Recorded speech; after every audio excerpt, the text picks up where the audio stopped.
pat yourself on the back because you are right here, right now, for a reason. Welcome to the On Purpose podcast, where together we will empower ourselves and others to live lives with more passion and purpose. How you doing this morning, Jared? Fantastic, Ali. How are you, my friend? I'm good, man. I am good. Ready to crush the week. Man, I love it. I am super excited for our sound upgrades. Yeah.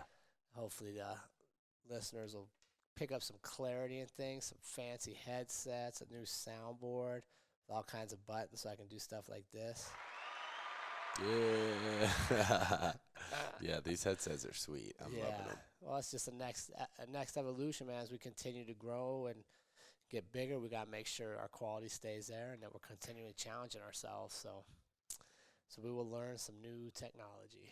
Yes, sir. That is right. That is How was your weekend? I know for those of you that are just catching up, Ali's opponent decided not to show up for his long-awaited fight Saturday night. Yeah, so obviously that was a bummer.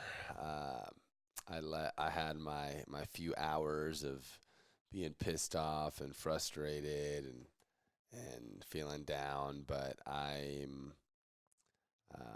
taking it all in, reflecting. Still had an amazing night. Had a really great time watching my teammates Rashid and Josh put on an awesome performance. Both came out with some great victories, and had a great time. I think what's really bothering me the most about the situation is the fact that, oh man, I was really anticipating being able to transition back into putting most of my time and energy into work and career, because it's time consuming. It takes a lot of time and energy to train and be prepared for the fight. So I think that's kind of like, oh man, I have a lot of stuff going on right now with my business that, thinking about just staying sharp and waiting around for another opponent, whether it's 4, 6, 8, 10 weeks, whatever it is. Just a lot of uncertainty, so definitely going to have to reflect a little bit more on that, because it's definitely still something I want to do. I don't want to just be like, oh, I'm not going to fight now, but it's a lot. So yeah, it's definitely tough, especially to have a dream like that. You need another person, right? You can't fight by yourself. Yeah. And they have a 50-50 say in whether it takes place or not. And unfortunately, this guy, I guarantee, didn't put in the work you did, wasn't surrounded by the people you were surrounded by, and not showing up was an option for him, and he chose the coward's way out. Yeah. So it's funny. I didn't even at any point in my preparation think about that or see that as a potential outcome. It just didn't even cross my mind.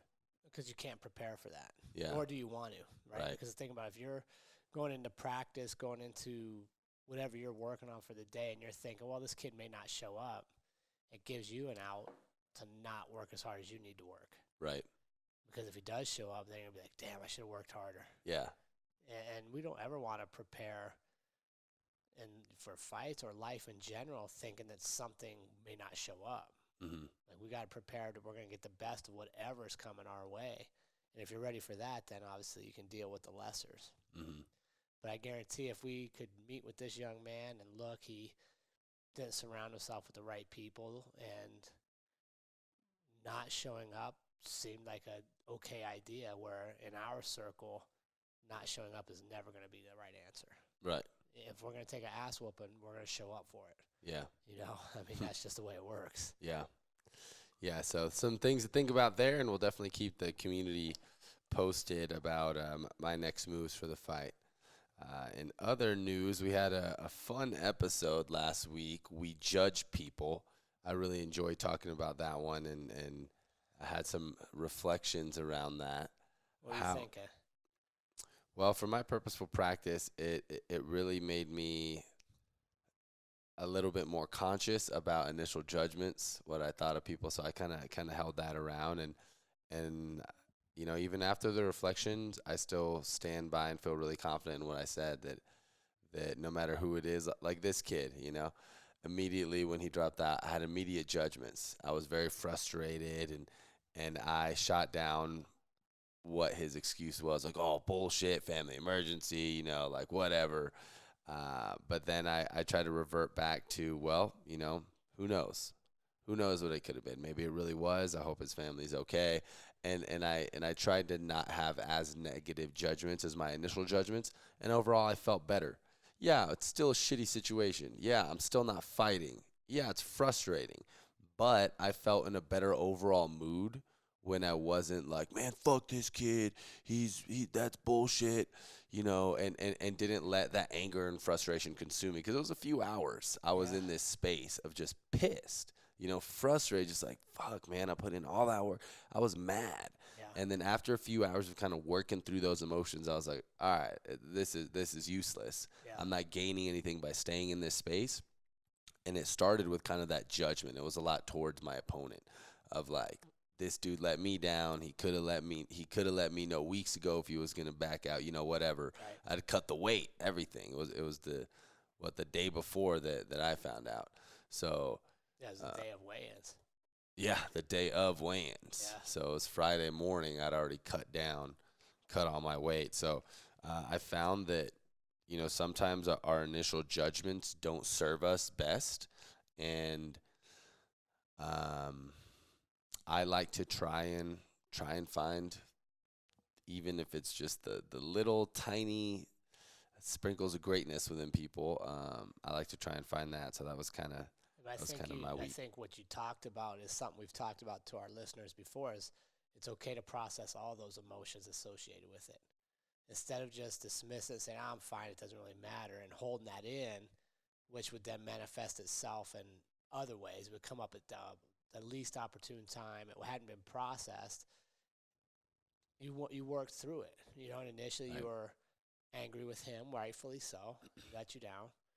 And then you process it, and then you always, like you do, you go back and reflect internally. Okay, I still learned a lot about myself here. I still got in great shape.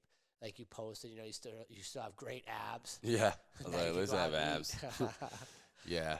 No, it's funny. I changed that post. My initial post, I went back and updated it because I read it like 3 hours later, and I was like, all right, I obviously was mad here, and this isn't a good example to leave out in the world of how to react to situations. So I didn't see I don't think I saw the original, because by the time I saw it, it was well written and what I would expect from you, a very, like, okay, this sucks, but here's what I'm learning from it type experience. Yeah.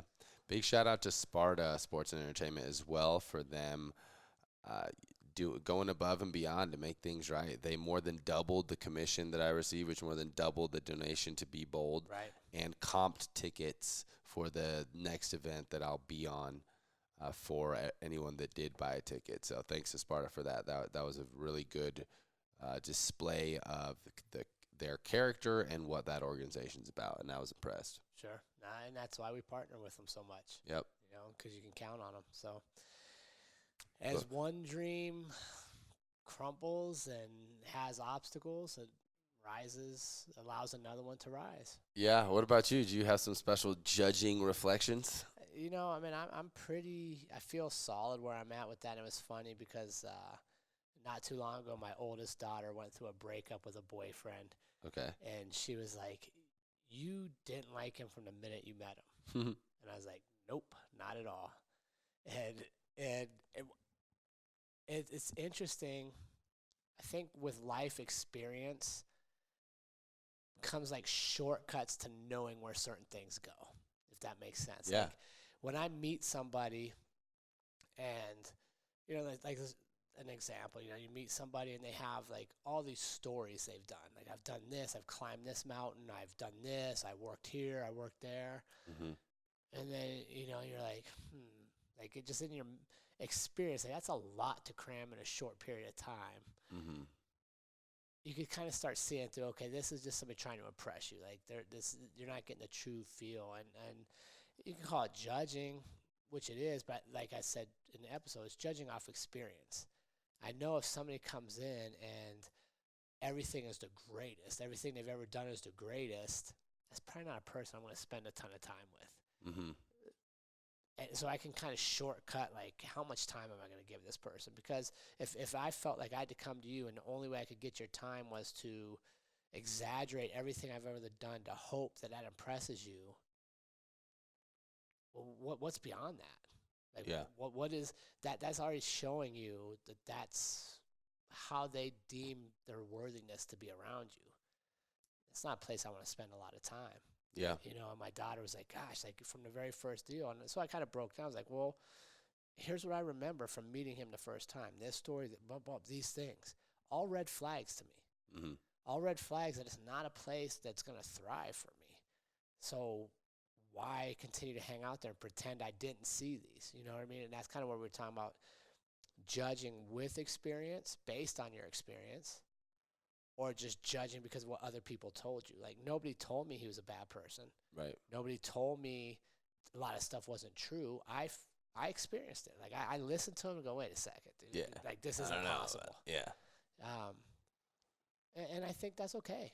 And I honestly, I don't apologize for it. And I think it's a big part of why my circle is as strong as it is I have pretty good filters on how you get in there. And you know, maybe it's from being a police officer or just growing up on the East Coast where everybody's kind of in a hustle mode. But I feel fortunate that I kind of see through bullshit a lot quicker than some other people. But I also have experience, you know, whereas my daughter's still younger. So it's, you know, she doesn't know. Mm-hmm. But X-ray vision on the bullshit. Yeah. It's, now, but where we're at now, you see it coming. Yeah. You know, when I was 24, I'd have got tricked too. You know, I mean, it's how I bought a car that I should have never had, right? I got tricked into thinking it was possible. Yeah. Yeah, I hear you. If you haven't checked out the We Judge People episode, that's a good one to check Yeah, it's out. getting good reviews. People seem to like it. And, man, we're on episode 46. 46. Which means we are coming up on our 1-year anniversary. Yeah, coming up real quick. Oh, I have to do something special for that. Yeah. Well, our guest series is about to be starting here very soon. I'm confident that we'll be able to get our first guests here next month. So maybe we'll do that for the first one. Yeah.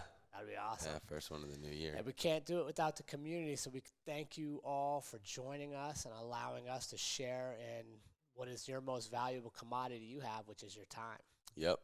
You know, Yep. It was cool to see Rashid, one of our On Purpose workshop graduates, wear his On Purpose T-shirt out to the cage. That was something that he shared in the workshop. That was, a goal of his. His first MMA fight didn't go the way he wanted, so he trained really hard and made it happen to get the W the second time. So that was really cool to see him really living out his purpose, or part of his purpose. Yeah, for sure. And it wasn't by accident. Mm-hmm. Like, he just didn't accidentally pick that shirt out to wear on a night when his mentality and his spirit and his skills would be tested. Yeah. You know what I mean? So it's an honor that we get to be part of that in people's lives. Yeah, that was awesome. You know? That was awesome. Gives me goosebumps. Love it. It was fantastic. Love it. All right, Jared, what do we got today? So something that I've been thinking about, and it's kind of come up a lot in conversations I've had with people, is the subject of dreams. Okay. And is it wrong to dream? You know what I mean? Are we now in a society where you get made to feel bad for dreaming because there's such a move of gratitude and contentment, which, right? Mm-hmm. Certain circles will make you kind of, or could make you feel bad for having dreams, for wanting more. Yeah. So I wanted to dive into that a little bit because we both dream, Mm-hmm. but we're both practice gratitude. So how do we work that fine line? So I think before we dive deep into this, it's important to define what dream means in this context. Sure. So how would you define dream in this context? To me, a dream is something that it wakes you every day. You know what I mean? Like it literally comes up in your subconscious thoughts while you're sleeping, your dreams. And you know it's something you have in you or something you have to give. And it's a repetitive theme in your life. Okay. Right? It's not a fleeting one time and this one moment at this one place. It's something that constantly comes up, and that I think for most people we know It's in the back of our head. It's in Mm-hmm. the back of our mind, but we may not be acting on it. Mm-hmm. What do you think? Yeah, I think that's a good definition. I think that for some people, it really depends on what your definition is, and I think it depends on your mentality. For some people, a dream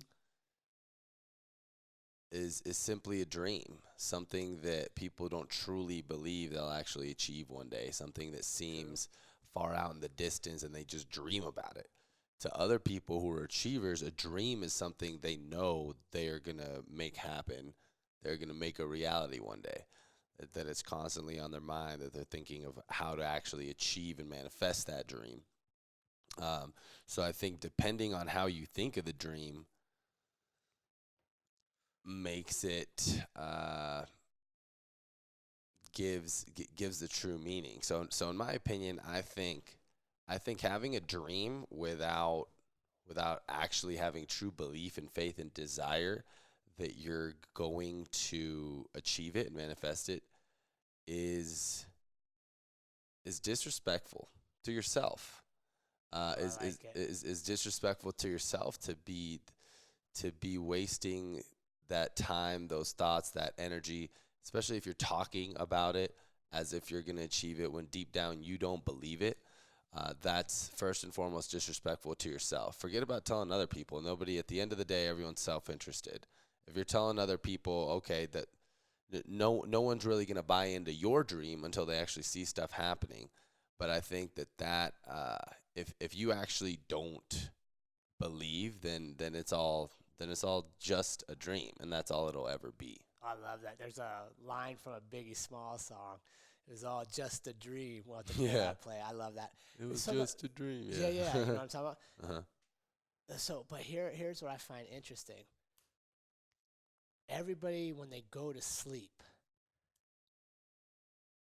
doesn't just their dreams aren't their day-to-day life. It's this other thing that they could have been or they could become Mm-hmm. that a lot of us will go to. But yet, for some reason, when a lot of people open their eyes and wake up for the day, that's as far as it ever goes. They're only allowed to be in that place where they see themselves doing this when they're sleeping. Mm-hmm. And that, to me, is sad, right? Like, because if you're seeing it repetitively when you sleep, that, to me, it's possible. It means something out there saying this is possible for you. Yeah. But when we wake up, for some reason, it never becomes true. You know, and like this past week, you know, we lost Kobe and his daughter and the baseball coach and the other families, which is a huge tragedy, and the helicopter crash. Mm-hmm. Really sad. But as you celebrate Kobe, it's interesting to me, like, you're literally, everybody's celebrating his dreams coming true. Right. And his work ethic, and all you hear about is like he had visions and he worked and he worked and he worked and he had a vision, he worked, he worked, he worked. So part of me wants to make sure that in this episode we talk about, if you're going to celebrate other people's dreams, which is what we're doing, right? We're celebrating his life, which was a bunch of his dreams coming true. Yeah. Why don't we honor it by making our dreams come true? I love that because that's so true. You know, don't get me wrong. Kobe Bryant was an amazing human being. I'm sure he has lots of charities and gave back in a huge way. Sure. But when we think about Kobe Bryant, we don't think about somebody like, you know, Martin Luther King or Abraham Lincoln or Mother Teresa or Gandhi or some of these people that directly gave back so much to society, that healed sick people, that did all these things, that had a political movement or anything like this. We literally, like you said, are just celebrating Kobe because he achieved his dreams, because he worked his ass off, when everybody has the capability of doing that. Can everybody be an NBA star? No. No. But can we all fulfill some portion of our dreams? Yes. Mm-hmm. So what's the difference? To me, it boils down to this. Somebody like Kobe had a dream. When they slept, they saw this world that was possible. When they woke up, they chased it. Too many people have this dream. They see what's possible, and they wake up, they go to the same routine they've been doing. They don't allow themselves to pursue it. And to me, that is, like, let's take Kobe. What if Kobe, because Kobe was, grew up a middle class, upper middle class. His dad was a professional athlete. What if Kobe didn't have the work ethic he had? You'd have been left with just the dreams. But when you match the dreams and the work ethic, then you get to be special. And I believe all of us have something we can do special to contribute to the world. Yeah. But for whatever reason, many of us don't want to work towards it. Right? We have the dreams, we have the vision, we just don't have the follow through. And I think that's truly what separates a lot of people from the masses, is the follow through piece and the working towards the dreams and the being okay with all the bad stuff that comes with having dreams or the potential negatives. Yeah, it's interesting because I feel it's not every day that people are just sharing their dreams, right? It seems to be something that that people kind of keep to themselves. For sure. But I think that the people who do share it and make it more public and announce it and speak it into existence and act, and most importantly take action, are the ones that actually achieve it. I think that a big reason some people's dreams never come true is because they don't share. They don't have extra layers of accountability. Yep. Now, if I tell you I'm going to do something, I'm way more inclined to do it than if I had never told you. Right. Telling people in your inner circle, telling people that are going to hold you accountable, comes back to circle of five. If you have a bunch of buddies that always just talk shit and, I'm going to do this and don't do it, and, just laugh and joke about it. Like, remember when you said you were going to do this and never did it? No big deal. Like, that's just the culture. Then, yeah, you're never going to get there. But when you're surrounded by dreamers who are doers that achieve dreams, you're going to get it done. So I think it is important to share dreams, to talk about them and to take action. And it's okay, I think, to change dreams too. Like for example, I'm in an interesting position because this MMA fight, it's been a dream of mine. Right. I would see it in my dreams. I would wake up and be like, oh man, I dreamt that I got a knockout in the second round or whatever. That I had these vivid dreams about the fight. And I was putting in the work. I was sacrificing everything, sacrificing a lot of other things to make sure that I was prepared. And now there is a part of me that feels, obviously I didn't get to step in the cage and fight, but feels that I achieved a lot of that dream. I mean, I was right there. I was ready to get in the cage, to where, and frankly, I don't think I'm going to change it. I know I'm still going to follow through and do an MMA fight. But there is a part of me that feels like if I decided not to, I don't think I would be missing out on too much. I do know that I think I would always regret it if I told myself, like, right now, like, you know what, I'm just not going to do it. I'm too busy. But the point I'm trying to make is that sometimes the world has ways of changing direction, to where if you've had this dream, like an NBA star, if you're 5'5", the odds are stacked against you. Yeah, there's exceptions, Spud Webb, whatever, 1 in a billion. But the point I'm trying to make is that sometimes the universe will shape things out for us that makes us change our dreams. Well, and I don't even think it's necessarily changing your dreams. I think it is showing you what's possible and bringing you new dreams. Yeah. Like for me, I dreamt my whole life of being a professional baseball player. That's all I thought I was going to do. I had no backup plans. Well, I get to college and I realize I'm not good enough. Like nobody cares, right? Because it was my dream. Nobody's like, hey, dude, I know this is your dream. You could, right? It just was a hard reality. I was not good enough to continue on, period. But that wasn't my last dream, right? So I allowed myself to have new dreams, right? Eventually, this podcast became a dream. We're doing it. Writing a book was a dream. We're doing it. Like, I literally allowed myself permission to have new dreams, which I think is something a lot of people struggle with. Think of how many buddies you have or people you know that still talk about what they did in high school. Yeah. And for you, I mean, it's more recent for you than it is for me. Right. But it's still. But what is that from? They never moved past what that dream was then. Mm-hmm. So what are you doing for the next 20 years, 30 years, 40 years of your life? This dream is probably not possible anymore. You're not 16-year-old athletic Jared. Right. But it doesn't mean that 30-something Jared shouldn't have dreams, 40-something Jared shouldn't have dreams. But for some reason, we don't allow ourselves to move past that initial one. And I think that's a great disservice we do ourselves, is live in the past of who we could have been instead of accepting who we are now. Mm-hmm. Okay, now the who I am now, I have a lot of other things that I can contribute if I'm open to finding new dreams. And I don't know why so many people feel stuck in who they used to be. And with that, even the dreams of what they used to have is still what they want. But you're missing out. Just like you said, the universe is going to give you new stuff. Relationships are going to give you new things. Technology is going to bring a new ability to dream. But the question comes down to, are you open to becoming something new? Or are you just stuck on what you always wanted to be and not allowing yourself to grow past it? Yeah. I think a big piece of that, too, is that we have way more influence and way more incentive to do more in our youth, to do more in our high school days, there's community. It's cool, it's popular to be on the football team or on a sports team, or to have a community, whether it's band or acting. People do more stuff.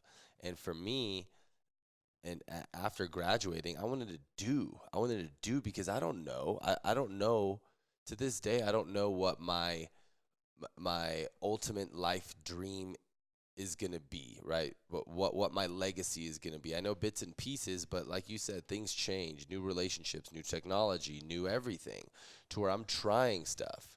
We're trying this podcast. We didn't know where it was going to go. I'm trying this business. I had a dream to be a business owner. Now I'm a business owner. Now I'm thinking of pivoting, doing different things, to where it's important to do and not get paralyzed by fear, not get paralyzed by waiting around for the perfect time. It's important to experience and have experiences. And sometimes we're going to go down this rabbit hole and the opportunity is going to be lost, just like this fight. Or maybe you're going to realize, you know what?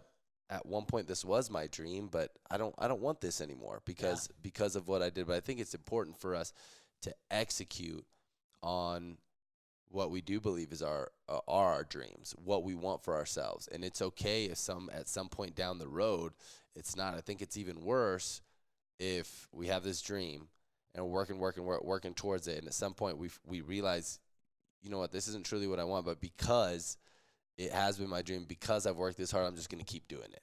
And I think that's where a lot of us get stuck, is just being comfortable with an original dream. Well, I think it's funny you say comfort, because I literally wrote down that comfort kills dreams. Right? It For does. a lot of people, at least my age, I know people have dreams of things they've wanted to accomplish or do in life. But with chasing dreams is fear, right? Fear of failure, fear of being judged by others that don't know, fear of their input, what will everybody else think, oh my gosh, it's going to be a lot of hard work, there's going to be more sacrifice. And as we get comfortable in life, it's easy to put the dreams off as to what used to be or what could have been, but this is just my reality. Mm-hmm. And at least for me, doing what I'm doing now, I had to get uncomfortable. We took a lot of risk. We took a lot of walking away from guaranteed things because we believed there was more for us somewhere else. And I think that comfort is a huge obstacle that people have to overcome. Is, okay, I want to get uncomfortable again at this stage in my life.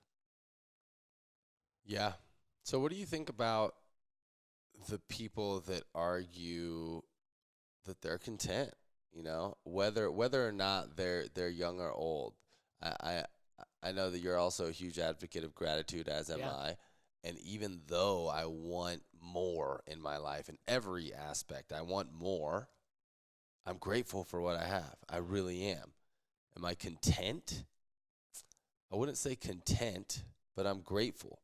But I know for me, no matter what I achieve, if I create the next social media platform, the next TikTok, Facebook, Instagram, whatever, if I'm a billionaire, Yeah. I know that I'm going to want to be achieving. I'm going to have some other metric. Now it's Yeah. going to be how let's feed people. You know, if I have $1 billion, let me try and feed a billion starving people, whatever it is. I'm going to continue. I'm going to want to achieve no matter what level I get, because I know that I am a divine human being, that I'm capable of achieving dreams, manifesting things. So it's like, why be content when in this lifetime we can achieve anything that we focus on? So what do you say to the people that are like, I have everything I have. I have a wife, kids, I have a roof over my head, and I Yeah. don't need anything else. I'm happy with my life. What do you think And about I'm that? happy for them. Mm-hmm. If they're genuinely happy and they're like, dude, this is all I've ever wanted. Like, since I was a little kid, I dreamt of having a wife and 2.5 kids and the picket fence and a house in, suburban life. And I love going to Old Town for dinner. And we have a retire. Then I'm happy for you. Mm-hmm. And, man, I'm proud of you and I'm happy. But if you have all that, and every time we're around, all I hear about is these dreams you have, and I'm not seeing action, then you're settling. Mm-hmm. I think content and settling are two different things, right? Content means, like, there's part of my life that's content, right? Andrea and I have been married for over 20 years. Very content in my marriage. I don't need to look anywhere else. There's nobody else on earth that can bring me what she brings me. So I'm content. Mm-hmm.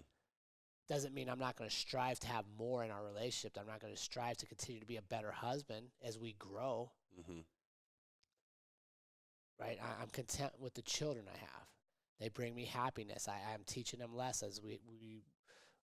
They're seeing all that's possible. I'm still going to try to strive to be a better father. So I think there's difference between being content and settling.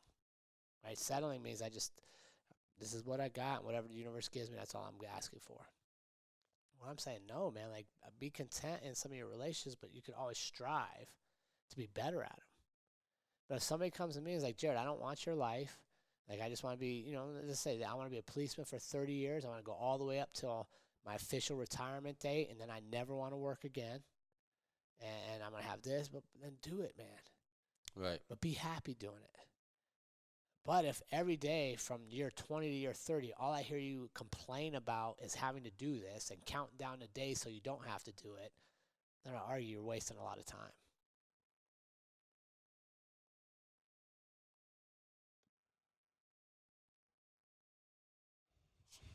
What about people that are trying to live out dreams that aren't theirs? You know, like a parent imposed dream. That's interesting, huh? Yeah. Yeah, because I think that if you have a dream that stresses you out, that you don't get Dude, that's not a excited dream. about, that's not a real dream. That's a nightmare, right? I think about, like, your dreams. You should wake up happy and be like, oh, man, you wouldn't believe what I dreamt was possible.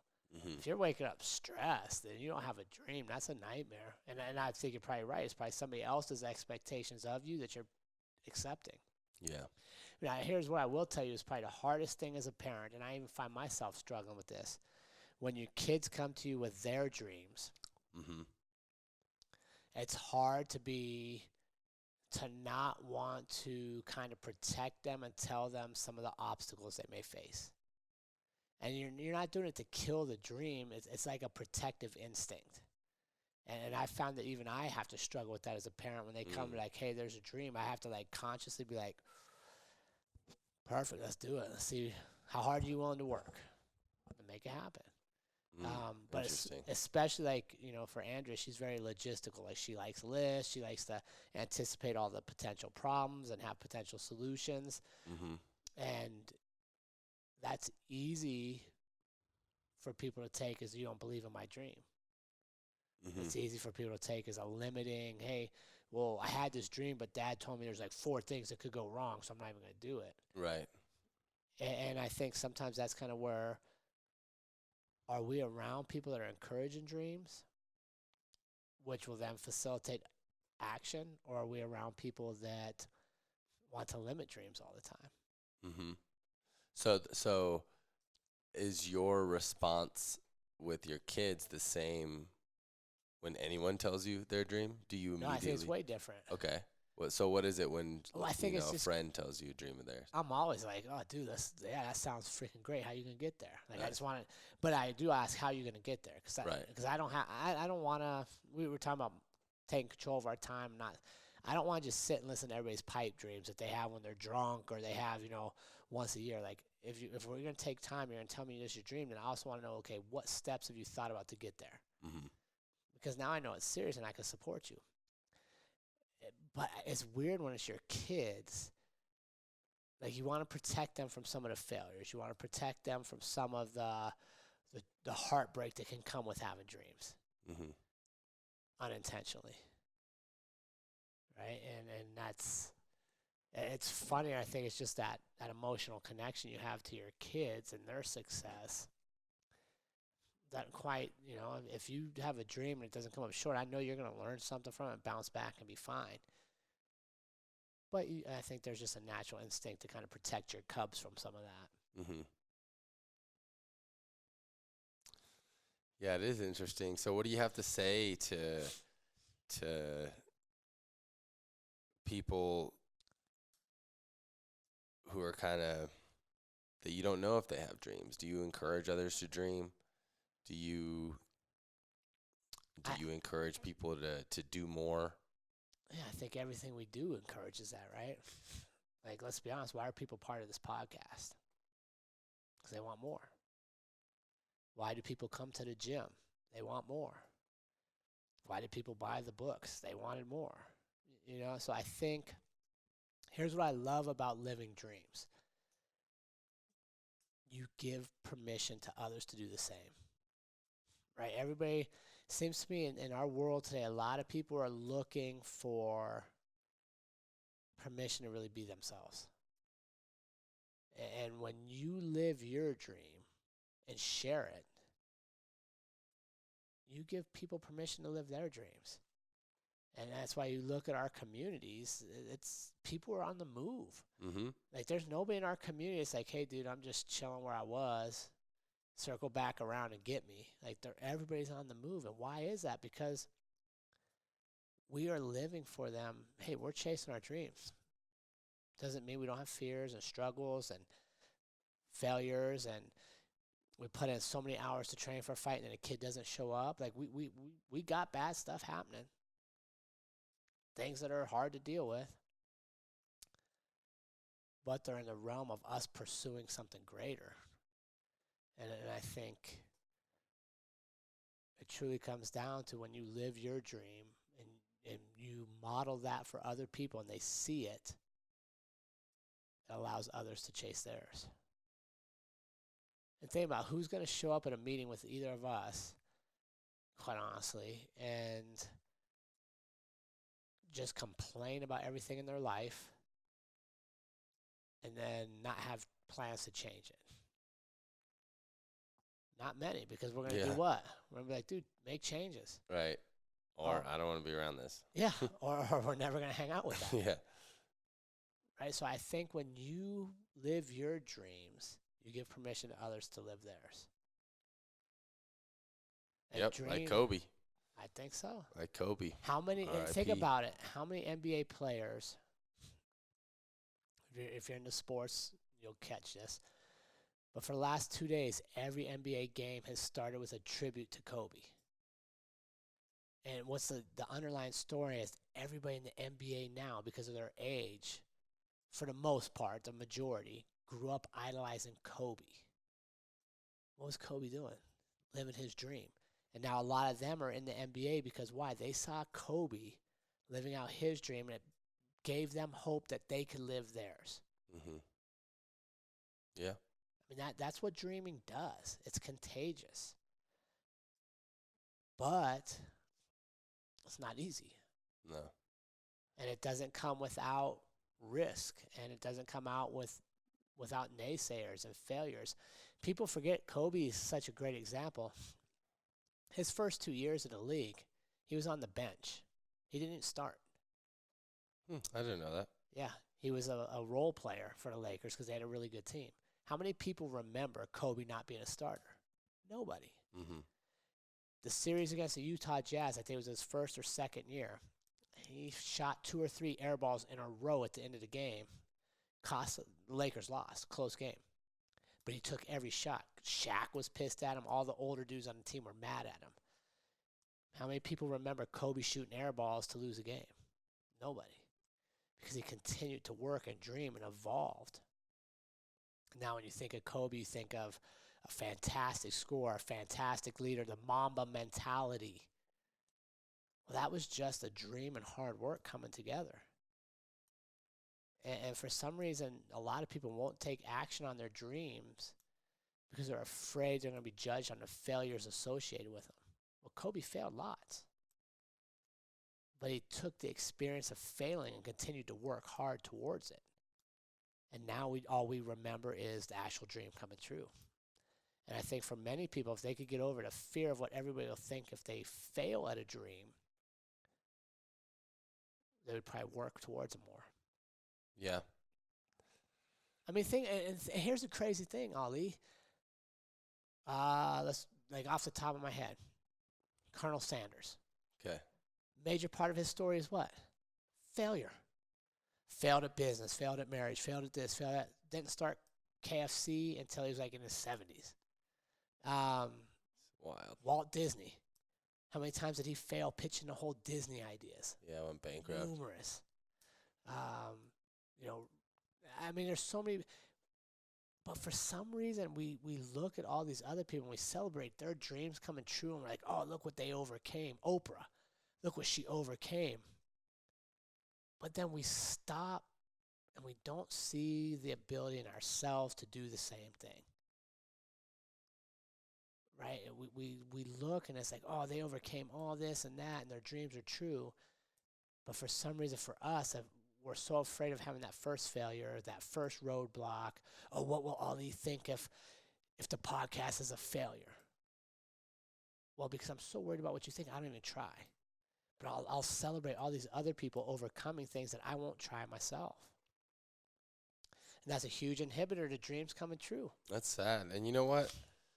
That's disrespectful, I think, not only to ourselves, but to our circle, to the people that watch us, because I think that we each have a responsibility to live out our dreams. Because look what it does for others. Look what Kobe did for others. He didn't do anything. I've never met Kobe.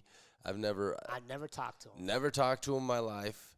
Never got the chance to. And he had an impact on me. Why? Because he lived out his dreams. And guess what? Everybody around me who lives out their dreams, they will have a positive impact on me as well. And I hope and believe that me living out my dreams will positively impact others. I already know I have from some of the dreams that I achieved. So I think I retract my statement. I update my statement to not only is it disrespectful to yourself, it's most disrespectful to yourself. Absolutely. But it's also disrespectful to others for you not to live out your dream. And it's okay to change your dreams. It's okay to have selfish dreams. But go get them. Go make your dreams a reality. We only get one shot at this life, and I mean, like we saw with Kobe, it can end in an instant, unexpectedly. Yeah. No, I agree, and it's important to just give yourself permission to want more. Give yourself permission to chase that dream that you've always had, or to grow into new dreams. Like for me, I realized I could not be a professional baseball. I wasn't good enough, period. So I could spend the next, and that happened when I was 19, so I could spend the next 70 years holding on to the dream of what I wanted, or I could be like, okay, I got to this point, I learned a lot about myself, now let's spend the next 7 years finding new dreams. So if you're one of those people out there listening that's still, when you dream, you see your high school self, and you haven't been in high school in quite a while, let's move past that. Give yourself permission to find a new dream.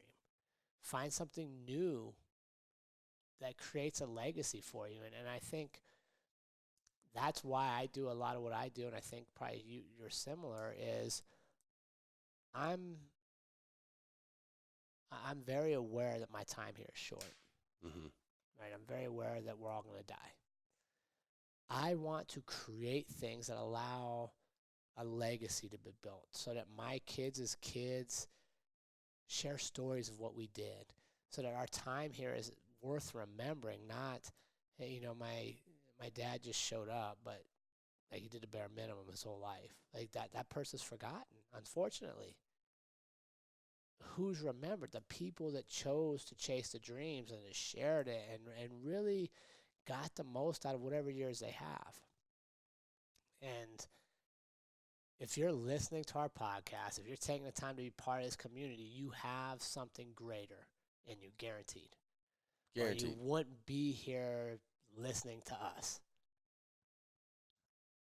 So give yourself permission to get after it, right? And part of that is just like we talked about, who do you surround yourself with? Get your practice into us. Like, we are your circle. We'll continue to evolve this circle, but realize this is a circle of doers and dreamers and failers. We fail. I have to. And then we learn and we continue. And guess what? Nobody in here is going to feel bad for you failing. They'll be like, hey, dude, what'd you learn from it? Cool, let's move on. Because it is part of the process of living dreams.